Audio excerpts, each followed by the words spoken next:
महंगाई हो गई। अलिफाटे निकम्मे, दिन निकल आया है और ताव अभी तक सो रहा है। बंदरिया ने अपने बेटे टनको को चप्पल मारते हुए कहा। अम्मा, सुबह ही सुबह क्यों मुझे चप्पल से मार रही हो? टनको बंदर दर्द से कलबुलाया। तेरी बड़ी बहन की शादी करीब है और तुझे कोई फिक्र ही नहीं है। तेरे अब्बा और बड़ा भाई जंगल काम के लिए गए हुए हैं। तुझे भी उनकी तरह मेहनती बनना चाहिए। टनको घास के बिस्तर पर कसमसाने लगा तो अम्मा ने कहा, जल्दी से मुंह धोकर आओ, मैं नाश्ता लाती हूँ। टनको नाश्ता करने के दौरान पैसे जल्दी और ज्यादा जमा करने के मंसूबे बनाने लगा। जल्द ही इसके जहन में एक मंसूबा आ गया। ये बंदरों का एक खानदान था और ये सब बंदर जंगल में रहते थे। टनको, इसके अम्मा अब्बा, बड़ा भाई मनको और बड़ी बहन चुनकी इज्जत से जिंदगी गुजारने के लिए वो सब मेहनत करते थे। सिवाय टनको के, चुनकी की शादी की वजह से पैसे कमाने अब्बा और मनको बड़े जंगल गए हुए थे। अम्मा घर के सारे काम करने के बाद शेर, चीते और जराफे की बेगमात के कपड़े सीती थी। टनको ने घर के करीब सब्जी की दुकान खोल ली। चुनकी जंगल स्कूल में जानवरों के छोटे छोटे बच्चों को पढ़ाती थी। एक दिन टनको खुशी खुशी घर से बाहर निकल आया और बाहर अपने दोस्तों के साथ खेलने लगा।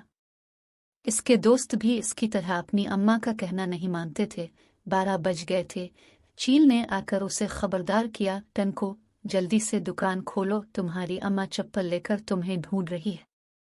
टनको को चप्पल की पिटाई से डर लगता था, इसीलिए फौरन दुकान खोल ली। सबसे पहले खरगोश भैया आए। भाई, 2 किलो गाजरें तोल दो। ये लो। टनको ने जल्दी से गाजरें तोलकर उसे दी और असल कीमत से ज्यादा पैसे मांगे।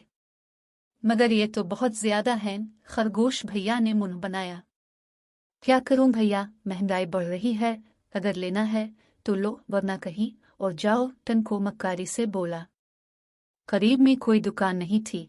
सीन लिए नाचार खरगोश भैया ज्यादा पैसे देकर घर पहुंचा। अम्मा को सब्जी देकर अब्बा के पास बर्तनों की दुकान पर पहुंचा और सारा माजरा अब्बा खरगोश को बताया। ठीक है, अब तुम भी बर्तन थोड़े महंगे दाम में बेचना, इस तरह हम भी ज्यादा पैसे कमा लेंगे। खरगोश के बाद हाथी चाचा टनको के पास पहुंचे, जिनकी लोहे और सरिये की दुकान थी। उन्होंने गन्ना मांगा। महंगा गन्ना मिलने पर उन्होंने भी लोहे और सरिये के दाम बढ़ा दिए। बिक्री और गाय को जब टनको से महंगी घास मिली तो उन्होंने दूध में पानी मिलाना शुरू कर दिया और पैसे बढ़ा दिए। इसी तरह सब जानवर एक दुकान से दूसरी दुकान पर जाते और महंगी अशिया खरीदने के बाद अपनी चीजों के दाम बढ़ा देते।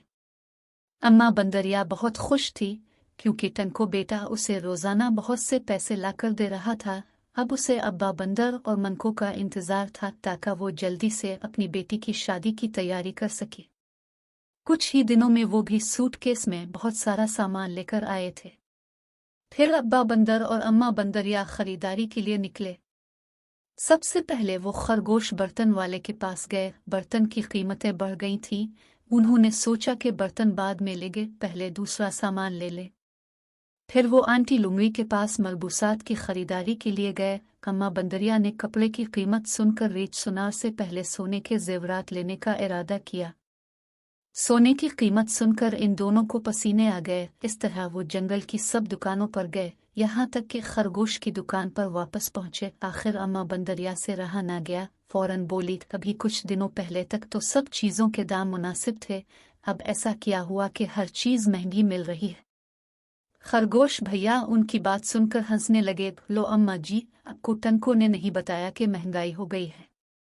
फिर इन दोनों ने सबसे पूछा और मालूमात हासिल की तो मालूम हुआ कि सबसे पहले टनको ने महंगाई शुरू की थी। फिर वो दोनों मियाँ बीवी थोड़ी देर छपकर अपने बेटे को भाव ताव करते हुए देखते रहे। तब अम्मा बंदरिया को मालूम हुआ कि इतने सारे नोट किस तरह आ रहे हैं। आखिर अम्मा बंदरिया से रहा न गया, नोकदार सैंडल से टनको बंदर को मारने लगी। कमबख्त, तेरी बदुनवानी की वजह से बाजार में हर चीज महंगी हो गई है। जंगल के सब जानवर ये तमाशा देख रहे थे।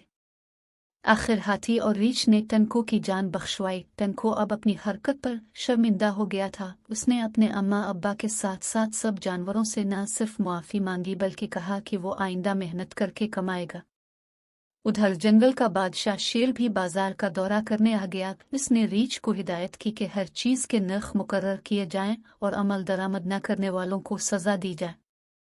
कुछ ही दिनों बाद अम्मा बंदरिया और अब्बा बंदर ने अपनी बेटी की शादी के लिए न सिर्फ दिल खोलकर खरीदारी की, बल्कि शादी पर पूरे जंगल को शादी की दावत दी। चुनकी की शादी पर सब जानवरों ने मज़ेदार दावत अलिफाई और बरसों तक ये शादी यादगार रही।